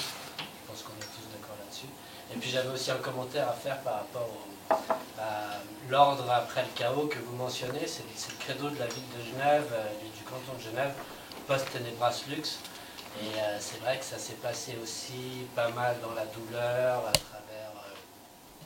à travers les schémas que vous avez un peu mentionnés finalement tout à l'heure. J'ai trouvé ça intéressant. Et aussi toute cette approche du souffre-douleur, c'est vrai qu'on a cette approche en Europe particulièrement. Quand les États-Unis font péter le Nord Stream, c'est les Russes. Quand les États-Unis font développer un labo, un virus dans un labo, finalement c'est le Chinois qui mange un pangolin. On a au plus haut niveau de l'État, on a un membre des réseaux pédocriminels, mais par contre on va jeter la faute sur l'abbé Pierre, et on a continuellement comme ça des souffres-douleurs qui nous font tout de suite dévier de l'objectif et qui nous mettent... c'est une diversion et finalement c'est un Truman Show comme c'est mentionné assez récemment. Voilà, c'était juste un commentaire comme ça. Merci. Tu veux rajouter quelque chose? Non, enfin, peut-être Rémi. Non, enfin, je suis complètement d'accord. Et pour rebondir aussi sur la question de la peine de mort, moi, à titre personnel, j'y suis opposé, parce que je considère que le groupe n'a pas le droit de vie ou de mort sur l'individu. Mais ce qui est certain, c'est qu'on n'a pas besoin de la peine de mort pour vivre dans une société qui est profondément morbide, en réalité, et qui est fascinée par la mort et par la mort qu'elle donne. C'est un exemple que je n'ai pas pris tout à l'heure, mais j'ai retrouvé. Vous savez qu'en France, chaque jour, on tue 3 millions d'animaux. Alors évidemment, je ne mets pas ça sur le même plan que le sacrifice, que le sacrifice humain. Mais vous savez que l'élevage intensif va bien au-delà de nos besoins de consommation en termes de produits issus de la vie animale. Et on trouve des choses tout à fait étonnantes. Le broyage de poussins, la zootechnie. Vous allez élever des poulets, des cochons pendant quelques mois avec un rendement maximal et puis vous les envoyez à l'abattoir. Lorsque vous naissez bœuf dans une filière de vaches à lait, on vous envoie directement à l'abattoir, par exemple. Les canards, on leur coupe le bec. Vous voyez, c'est des exemples là qui me viennent comme ça. Mais pour dire que on a bonne conscience, parce qu'effectivement, il y a certains symboles dont on s'est passé, mais la pulsion de mort est toujours là, en réalité. Et c'est ce que vous dites. C'est-à-dire que on explique que c'est les Américains, que c'est les Russes, que c'est les communistes, que c'est tout ce que vous voulez. Mais on ne veut pas voir le mal que nous, on fait. Et que nous, on fait en toute bonne conscience, pour le coup.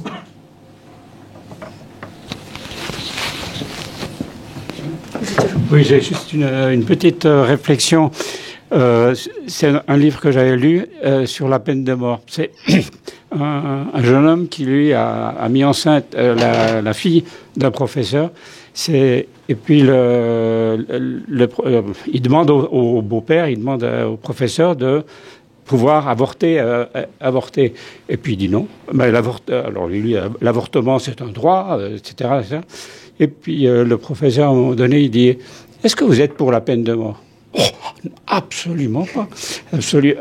Absolument pas. Puis la réflexion, c'est en fait, vous êtes pour la mort des innocents et la survie des coupables. Voilà.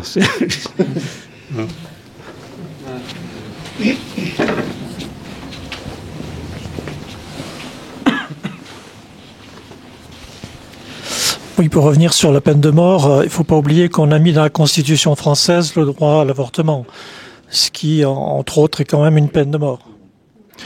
Donc, bon, ça c'est une première... L'avortement, en plus, qui n'est plus l'avortement de 1975, qui déjà pouvait poser problème, mais qui est là un avortement jusqu'à 14 semaines aménorrhées, et donc on a affaire à des fœtus.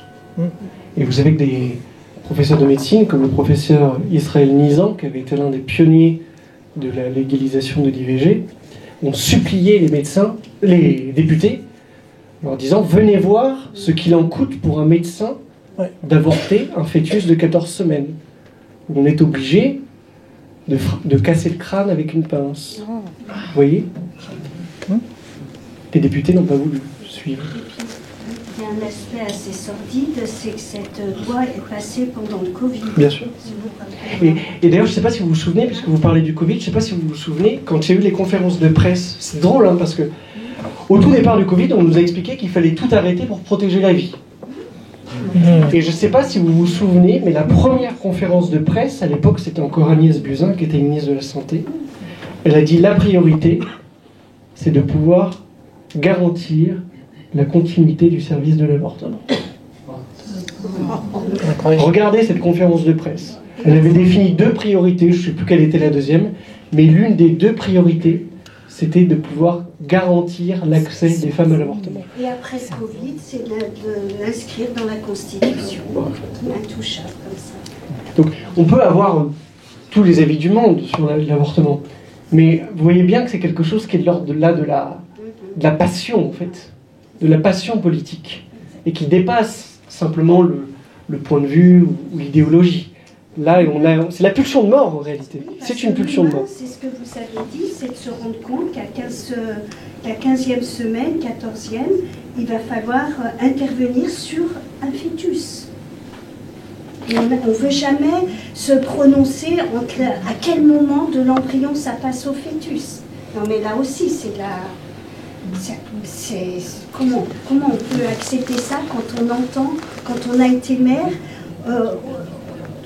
à un moment donné, on nous fait entendre le battement du cœur de l'enfant et à 8 semaines.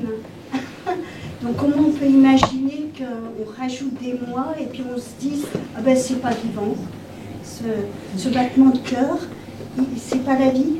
Et aux États-Unis, là avant le renversement de la jurisprudence Roe vs Wade, il y avait des débats qui sont animés par des gens, je pense par exemple à Peter Singer, qui a un micro ouvert partout, en France à Sciences Po, je m'en rappelle. Alors à Sciences Po, on avait un cours d'éthique de la politique. Je me suis dit, bah, c'est bien, c'est une bonne idée pour une fois. Premier intervenant, Peter Singer, qui est connu pour sa défense de l'infanticide. Il estimait que, notamment pour les enfants handicapés, étant que les enfants étaient dépendants de leur mère, il était philosophiquement admissible de mettre fin à leur jour. Et vous voyez, ce sont des gens qu'on présente comme invités vedettes dans des cours d'éthique et politique, à Sciences Po par exemple. Donc tout ça n'est pas le fruit du hasard, c'est une idéologie. C'est une idéologie. De la même façon que, effectivement, encore une fois, moi, à titre personnel, je suis contre la peine de mort, mais c'est cette mise en scène de la décapitation de Marie-Antoinette lors de la cérémonie d'ouverture des Jeux Olympiques. Il y avait une jouissance. Vous voyez ? La même jouissance, elle n'est plus là quand Macron est représenté par... ah oui, là, il n'était pas content. Il a porté plein de contrictions.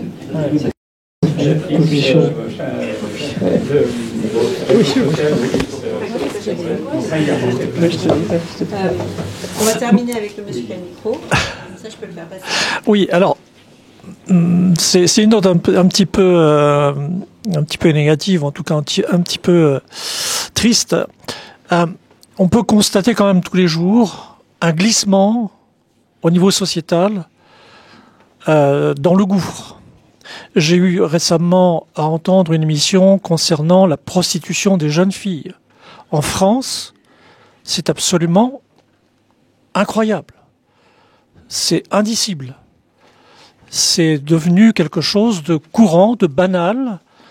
Et là, je voulais poser la question, nous, en tant que chrétiens, que pouvons-nous faire? Que devons-nous faire? Comment devons-nous nous placer, nous situer? Et quelles sont vraiment nos actions possibles? Juste j'en ai pas parlé parce que j'ai oublié d'en parler, mais le retour de la barbarie s'accompagne aussi d'une crise du langage. Et on ne nomme plus les choses pour ce qu'elles sont. Et effectivement, il se trouve que dans les collèges aujourd'hui, vous allez dans une classe de 4e ou de 3e, il y a à peu près une fille sur 3 ou 4 qui a ce qu'on appelle un compte OnlyFans, c'est-à-dire mimes, enfin je connais pas c'est les plus connus quoi. C'est-à-dire ce sont des comptes où vous vendez en fait des photos intimes de vous. Donc le plus souvent c'est des garçons du collège, etc. Au début je croyais que c'était complètement marginal et puis j'ai compris qu'en fait c'était généralisé.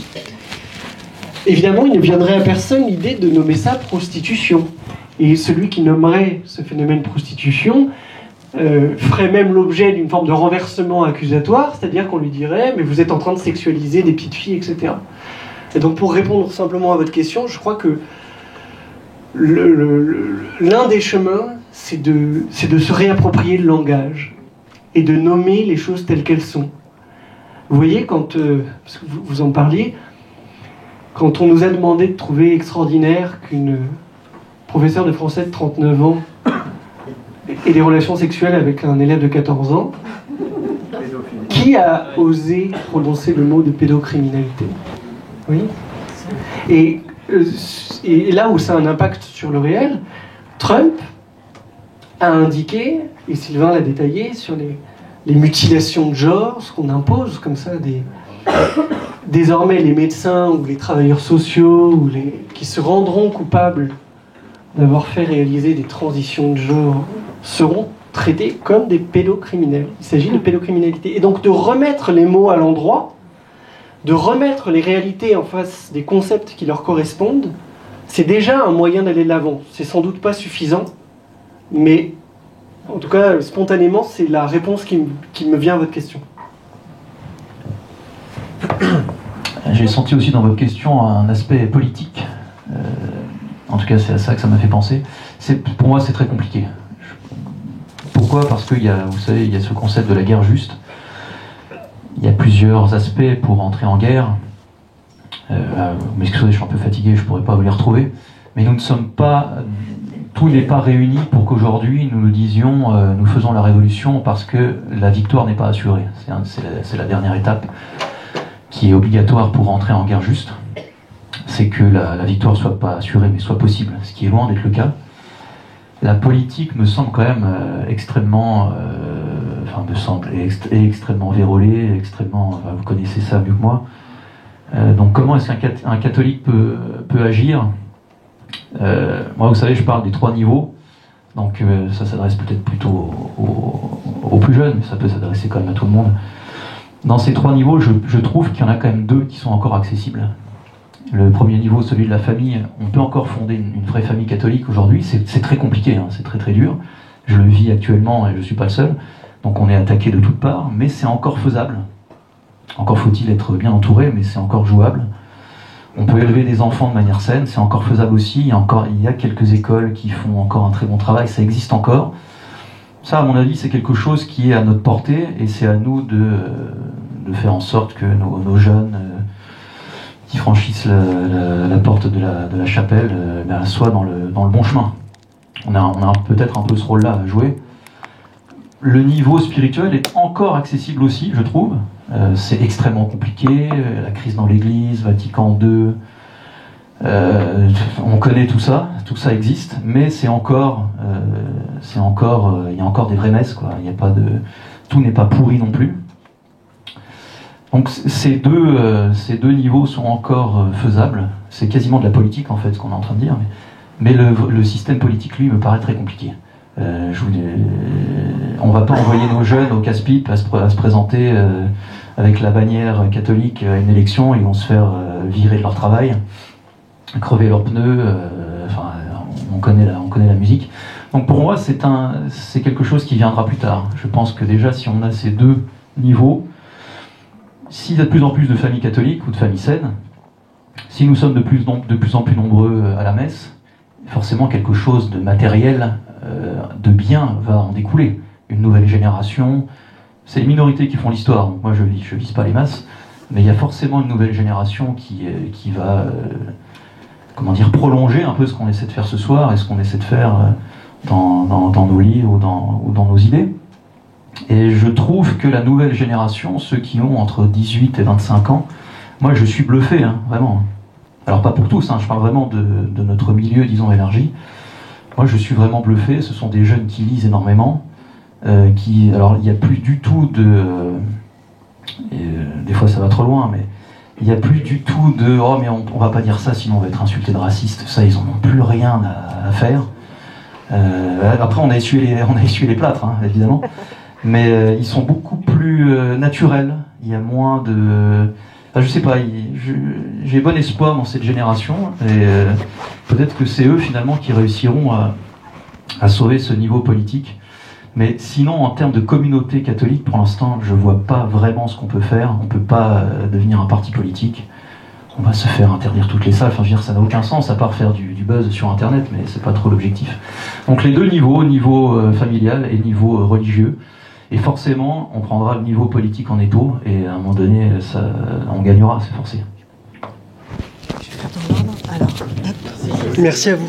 Merci. Pardon, pour rebondir. Ouais, vas-y. Pardon. C'est juste pour rebondir. Oui, bah oui, bien sûr, bien sûr. C'est juste pour rebondir à ce que vous disiez précédemment. C'est en fait à tous les niveaux. C'est à tous les niveaux qu'il faut ne pas avoir de lâcheté. C'est-à-dire ne pas collaborer au système qui ne convient pas, ne pas collaborer à la barbarie. C'est à tous les niveaux et c'est tous les jours. C'est tous les jours dire non. Là, dans mon travail, là, dans ce que je fais tous les jours, il faut dire non, en fait. Vous voyez, moi, je suis architecte. Eh bien, tous les jours, je dis non. Je dis non à ce qu'on me demande de faire et qui ne convient pas. Parce que l'architecture, l'urbanisme, c'est aussi une façon de rendre la vie impossible aux gens. On voit ce que donnent les DPE, eh bien je dis non. Vous voyez, tous les jours, chaque fois quand je vais dans un conseil syndical d'immeubles, j'explique quels sont les tenants et les aboutissants de ces DPE et pourquoi il faut les refuser. Alors évidemment, c'est pas facile, évidemment, mais en fait, c'est tous les jours. C'est tous les jours qu'on ne doit pas avoir de lâcheté. Voilà. Et il n'y a pas un ou deux niveaux, c'est à tous les degrés et à tous les niveaux. Voilà. C'est tout ce que je voulais dire. Et pour prolonger ce que vous dites et rebondir sur la question précédente, la victoire sera aussi une affaire de caractère. Et les caractères sont le produit d'une époque. Alors si vous êtes là ce soir, c'est que le caractère, vous l'avez, puisque vous avez appris à vous dresser contre le vent mauvais de l'époque. Mais quand l'État-providence français a semblé nourrir, telle la mère allaitante, ces petits, il a fallu du temps aussi pour que les petits comprennent que le lait avait tourné au poison et cessent d'obéir. Et d'une certaine façon, ce bouleversement des règles qu'on a décrit pour le décrier, il peut aussi nous servir. Parce que l'adhésion au système recule tous les jours. Tous les jours. Et regardez par exemple comme l'enjeu du consentement à l'impôt devient terrifiant pour ceux qui nous gouvernent. C'est la raison du prélèvement à la source. Hein. C'est la raison du prélèvement à la source.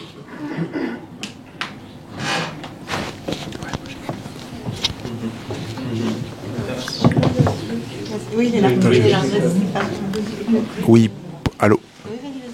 Pour contrecarrer le transhumanisme, est-ce qu'on ne devrait pas rechercher l'homme augmenté en nous? Est-ce qu'on peut développer là-dessus? Effectivement, il y a une illusion sémantique dans l'homme augmenté. L'homme augmenté, tel que le pensent les transhumanistes, c'est un homme, par exemple, qui ne réalise pas tout un tas d'opérations mentales, puisque c'est la machine qui les réalise à sa place. Et donc c'est un homme qui a perdu en autonomie, c'est un homme qui a perdu en intelligence. Vous savez qu'on mesure chaque année dans le monde occidental depuis quelque temps le QI moyen, c'est ce qu'on appelle l'effet Flynn, et le QI moyen progresse au XXe siècle parce que les gens ont plus de protéines, etc., parce que les conditions de vie sont plus faciles. Et vous avez un renversement, désormais, de l'effet Flynn. C'est-à-dire qu'à force de déléguer des opérations à votre téléphone portable, au GPS, au correcteur automatique, etc., eh bien, en fait, l'homme augmenté, ou qui s'imagine augmenté, ou qui se rêve augmenté, de cet homme-là accouche un homme diminué. diminuer physiquement. On n'en a pas parlé aussi, mais sur la question de l'indifférenciation, il y a une raison structurelle à cela. Lorsque, avant le temps des machines, lorsque les hommes devaient porter des charges lourdes et les femmes allaitaient, la différenciation sexuelle, on n'avait même pas besoin de l'expliquer. Aujourd'hui, puisque les hommes utilisent moins leur corps et utilisent moins leur force physique, d'une certaine façon, ils sont tenus de justifier leur différence. Vous voyez, donc il y a aussi dans cette indifférenciation croissante des raisons qui tiennent à la technologisation croissante de la société. Ce qui est embêtant avec l'homme augmenté, c'est la question du précédent. C'est-à-dire qu'une fois qu'il y en aura un, ce sera déjà trop tard, en réalité. Ce sera déjà trop tard, premièrement parce qu'on aura la coexistence sur Terre de deux espèces humaines distinctes, et deuxièmement parce que vous allez avoir des effets d'entraînement. C'est-à-dire que la question aujourd'hui reste assez abstraite. Si demain on propose je sais pas, d'augmenter cognitivement vos enfants, qui acceptera que le sien soit le dernier en classe? Là, il va falloir tenir. Et donc, en fait, et à nouveau, ce progrès technique en fait va miser sur des archaïsmes biologiques et sur des sentiments archaïques, le besoin de sécurité, le besoin de protection, l'instinct de survie. Donc vous avez ce double mouvement-là. Mais pardon, ma question c'était justement, pour contrecarrer ça, c'est nous-mêmes de nous développer intérieurement et intellectuellement. Ah oui, complètement. Pour comprendre notre pinéal et récupérer nos vrais pouvoirs. Après, le problème de ce développement, notamment sur le plan intellectuel, c'est que la grande erreur du néolibéralisme est de croire qu'on forme un individu, qu'on forme un groupe à partir d'individus. Or, l'individu se forme à partir du groupe. Vous voyez, quand le bébé girafon naît, il naît terminé. C'est-à-dire qu'au bout de quelques jours, il sait marcher, il sait... l'être humain a besoin de passer par l'autre pour devenir lui-même. Et il a besoin de médiation culturelle. Et le problème, c'est que dans une société qui a aboli ou qui a dévitalisé la culture, il est de plus en plus difficile de devenir soi-même. Donc se pose, il y a une question individuelle, mais il y a une question en fait collective aussi derrière ça. Alors peut-être que ma question, elle concerne plus quelqu'un de théologien, hein, vous avez dit que vous ne l'étiez pas. C'est quand vous avez parlé du fait que lorsque les églises se vident, et ben, la barbarie revient, lorsqu'on ne fait plus la messe le dimanche. Et je voulais savoir, est-ce que quelqu'un qui est dans son coin et qui fait ses méditations et ses prières, qu'est-ce qui manque à ça pour qu'il y ait la puissance de la messe et de l'Eucharistie? Parce que je vois souvent que personnellement, dans mon emploi du temps, j'ai pas le dimanche et la messe comme priorité, et du coup, et je me demande à quel point ça va changer quelque chose d'être présent à l'Eucharistie pour la masse. Alors voilà, si vous pouvez répondre à ça. Oui, je peux pas répondre forcément en totalité, mais alors on peut prier chez soi, il n'y a aucun problème. Il faut en parler avec un abbé, mais si vous ne pouvez pas aller à la messe le dimanche, vous avez des choses à faire, vous avez le missel, vous avez plein de choses. Le problème de la spiritualité individuelle, c'est que vous ne savez pas réellement pour qui vous priez en fait, parce qu'il n'y a pas de cadre. Donc ça peut être extrêmement dangereux. Dans mes amis, j'ai beaucoup de gens qui font ça. Les pierres, l'énergie, des choses comme ça. Et ça, c'est danger. Danger parce qu'il y a une ignorance en fait de qui est-ce que vous appelez, qu'est-ce que vous faites exactement. L'être humain n'est pas fait pour savoir ça. On a besoin d'un guide, quoi, tout simplement. Je parlais bien du Christ, mais juste par rapport à partager l'Eucharistie et ne pas le faire. Non, mais c'est tout simple, un catholique doit aller à la messe. On va discuter. Alors, je vous fais une réponse qui est purement émotionnelle et sans aucun argument rationnel. Mais il se trouve que j'ai longtemps été chrétien tout seul, dans mon coin. Je ne suis pas baptisé, pas encore. Ça devrait arriver dans quelques mois. En tout cas, c'est un chemin que je prends. Et Et très longtemps, j'ai pensé qu'il était possible d'être chrétien tout seul. Et aujourd'hui, sans vraiment être capable de vous expliquer pourquoi, mais je me rends compte qu'il y a forcément un aspect communautaire et un aspect de transmission, en réalité. De recevoir, en fait, de recevoir quelque chose d'un prêtre, d'aîné dans la foi, ou de...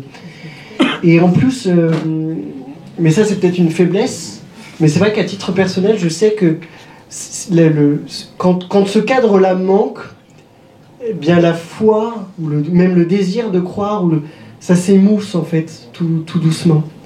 Et il faut ce renouvellement de la messe, d'entendre le médi d'un prêtre, etc., pour revivifier d'une certaine façon chaque semaine, ou toutes les 2 semaines, parce que moi aussi il m'arrive d'en manquer, pour revivifier cette chose vivante en fait, qui est à l'intérieur. Ça rejoint aussi ce que vous disiez sur le groupe. L'individu se crée par l'appartenance au groupe. Mais il y a peut-être des gens qui sont très solides intérieurement et qui ont cette capacité-là. Je sais que je ne l'ai pas eu et qu'aujourd'hui je trouve ça dans le groupe. Ce que je trouvais pas tout seul en fait. Et la fatigue m'a empêché de évidemment penser au principal, c'est l'Eucharistie. Vous m'excuserez d'avoir été aussi mauvais, mais évidemment, tout seul chez vous, il n'y a pas d'Eucharistie. Donc si vous voulez vraiment être on appelle ça l'état de grâce, mais si même vous voulez renouveler votre âme, renouveler votre esprit, renouveler même votre corps, vous êtes obligé d'aller à la messe pour... déjà, il faut vous confesser pour recevoir l'Eucharistie. C'était une évidence qui m'a échappé à cause des heures de route.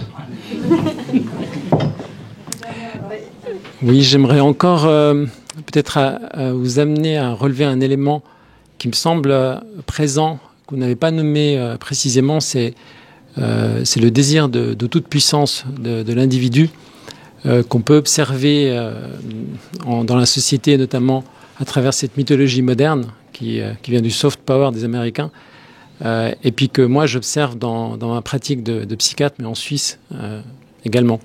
Et donc il y a fréquemment, si ce n'est pas de manière systématique, un désir de toute puissance un peu caché quand même très caché, refoulé, et qui sous-tend beaucoup de comportements et qui peut donner une réponse aussi à l'importance de la liturgie. Quand on est coincé dans un désir de toute puissance, on ne va pas se prosterner et puis on ne va pas visiter l'humilité, on ne va pas réciter les litanies de l'humilité.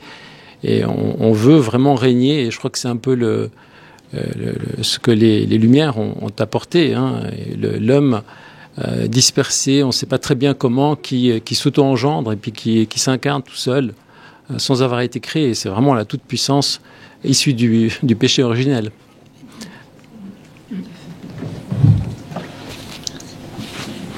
Écoutez, je bois vos paroles, je n'ai rien de plus à dire, mais c'est vrai que, souvenez-vous, les Grecs considéraient que l'hubris était le plus grand des péchés, et à nouveau, nous consacrons l'hubris comme un progrès, alors qu'en fait c'est un retour à l'état originel de l'humanité.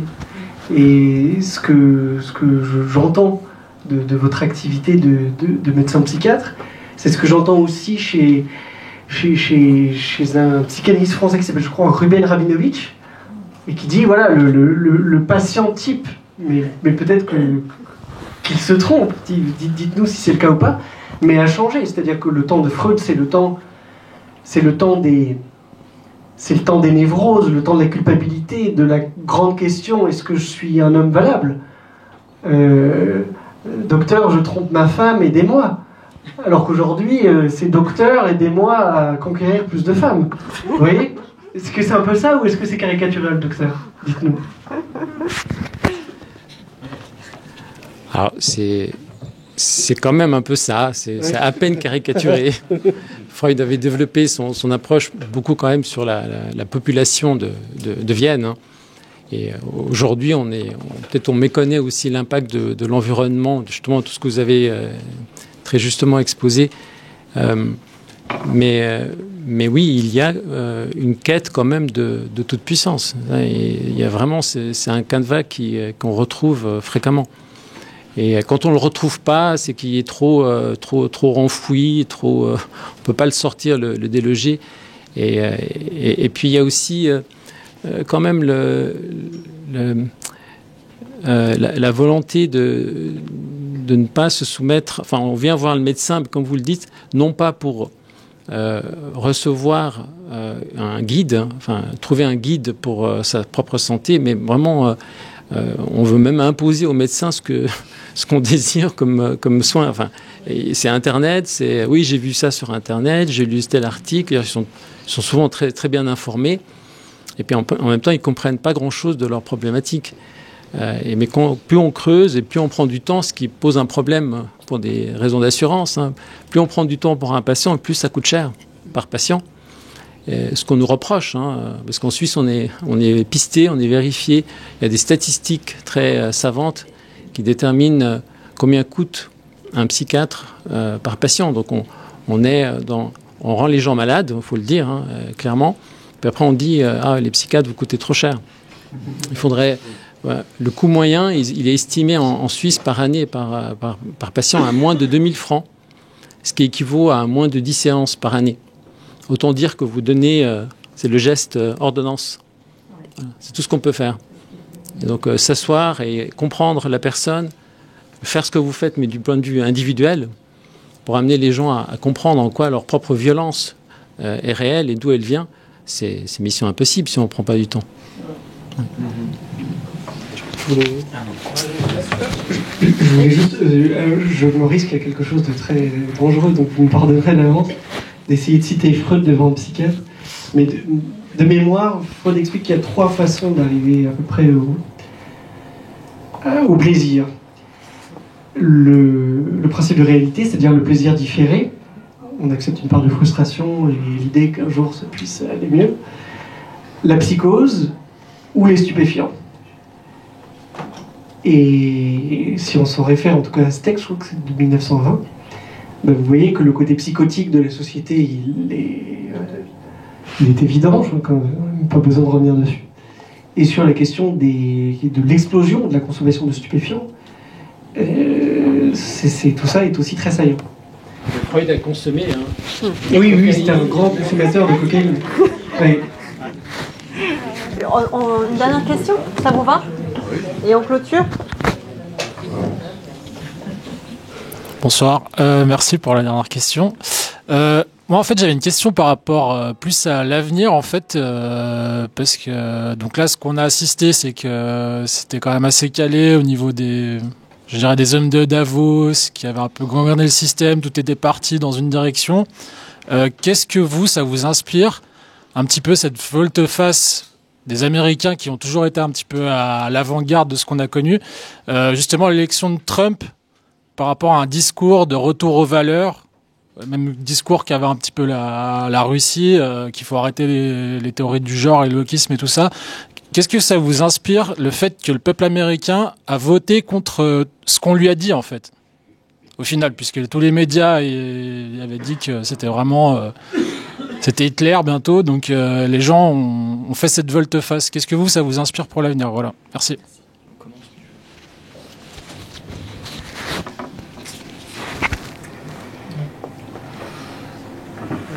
De toute évidence, le système centralisé n'a plus la même emprise sur les populations qu'il y a 4 ans. Et le Covid, en ça, a été finalement une grande chance aussi. Puisque, vous connaissez l'étymologie, apocalypse, c'est le dévoilement, en réalité. Ils étaient moins menteurs, moins corrompus, il y a 4 ans et demi. Simplement, entre-temps, on s'en est rendu compte. Et c'est vrai que les Américains, dans leur culture d'indépendance d'esprit, de liberté d'expression aussi, sont parvenus d'une certaine façon à renverser la vapeur. C'est pas la fin de l'oligarchie, c'est le remplacement d'une oligarchie par une autre oligarchie, qui est infiniment préférable, hein, ça c'est très clair et indiscutable. Ouais. Après, il faudra voir les points d'achoppement. Ouais. Regardez par exemple les intérêts à nouveau de Musk sur la question transhumaniste, Musk sur la question chinoise. Vous verrez que si un jour ce sera sur la Chine, parce que c'est plus... Faudra voir. Je demande à voir, mais je pense qu'on gagne du temps en tout cas. Justement, à la prise de conscience plus du peuple que pour qui ils avaient voté. C'est quand même une alternative. Cette prise de conscience, est-ce qu'elle arrive aussi en Europe? À mon avis, elle arrive.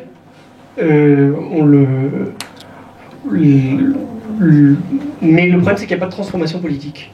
Il n'y a pas de transformation politique en partie pour des raisons, en tout cas en France, institutionnelles. C'est-à-dire que les institutions de la Ve République ont été organisées pour la stabilité, qui est un autre mot pour le blocage, ou pour le statu quo. Et regardez par exemple comme les mécaniques de financement de la vie politique empêchent aujourd'hui l'émergence de nouvelles forces. C'est incroyable. Vous avez... Oui, c'est la primeur à ceux qui sont déjà là et qui sont déjà là depuis longtemps. Enfin, donc il y a ce sujet-là. Et puis il y a un sujet aussi qui n'a pas été tranché en Europe, mais qui l'a été aux États-Unis, c'est que les Américains ont réussi à définir en positif ce qu'ils voulaient, pas simplement en négatif. Ils sont encore dans une logique de conquête. D'une conquête christianisée, d'une conquête... mais de conquête quand même, dans quelque chose de positif.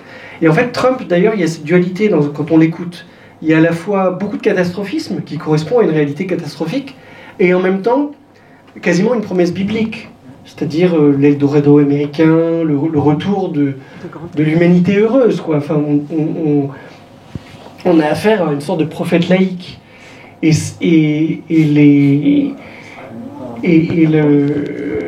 le débat politique européen, enfin du moins français, je trouve manque de ce côté d'espérance, en fait profondément chrétien en réalité. La République, disons-le, la République a neutralisé les forces de l'esprit, en tout cas dans l'expression politique. Donc vous avez des gens qui sont de différents partis, mais tous de la même obédience, vous voyez. C'est compliqué hein, de faire renaître l'espérance avec ça. Oui, pour essayer de ne pas faire de redite, je pense que la victoire de Trump tient surtout sur ce qui est profondément américain, en fait. Alors nous, en tant que Français, on les apprécie pas trop, mais ils ont des qualités. C'est-à-dire qu'ils ont un instinct de survie. Ce sont des bosseurs. Trump étant un entrepreneur, je pense qu'il y avait aussi ce côté-là. Il faut bien aussi comprendre que le camp d'en face était vraiment nul, quoi. Et il faut bien aussi comprendre une chose, c'est qu'il y a beaucoup de démocrates avec Trump.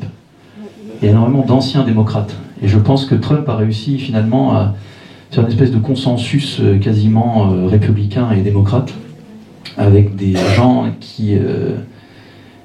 avec des travailleurs. Vraiment, ça compte énormément. Et avec la possibilité de ce rêve américain de devenir riche. Tout Américain a envie de gagner de l'argent et de devenir riche. Et je trouve que finalement, j'y croyais pas trop à ce réveil-là, mais finalement peut-être que l'Américain n'a pas envie de mourir, ce qui est peut-être pas forcément notre cas à nous en Europe. Mais vraiment, c'est une question, hein, je n'ai pas la réponse, mais ils ont peut-être encore envie de se battre un peu pour leurs idéaux, qui sont pas forcément les nôtres. Hein. Donc moi, ça m'a donné de l'espoir et de la crainte. De l'espoir parce que j'espère qu'en moins d'un an, 2 ans, parce qu'il a que 2 ans pour le faire, il va éradiquer le wokisme, il va éradiquer tous les problèmes avec les enfants, il va éradiquer toutes ces saloperies-là. Je le souhaite vraiment. Et voilà, on verra, on peut prier pour ça. Mais j'ai aussi des craintes.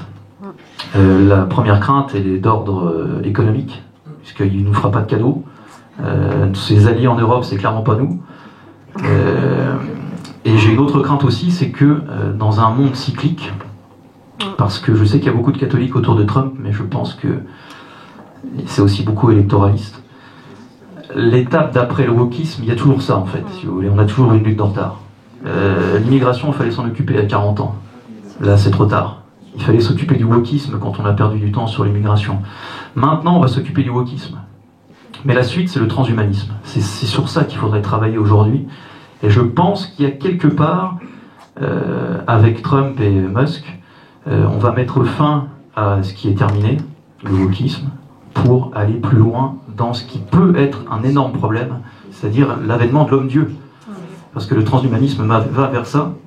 Là où le wokisme le faisait de manière quasiment théâtrale, alors on a parlé des sacrifices, ça c'est pas théâtral, mais il y a beaucoup de théâtre dans le wokisme. Le transhumanisme, ce sera plus la même chose. On aura fermé les rideaux et l'homme aura changé. Et ça, c'est une question qu'il faut qu'on se pose et qu'on y travaille ensemble.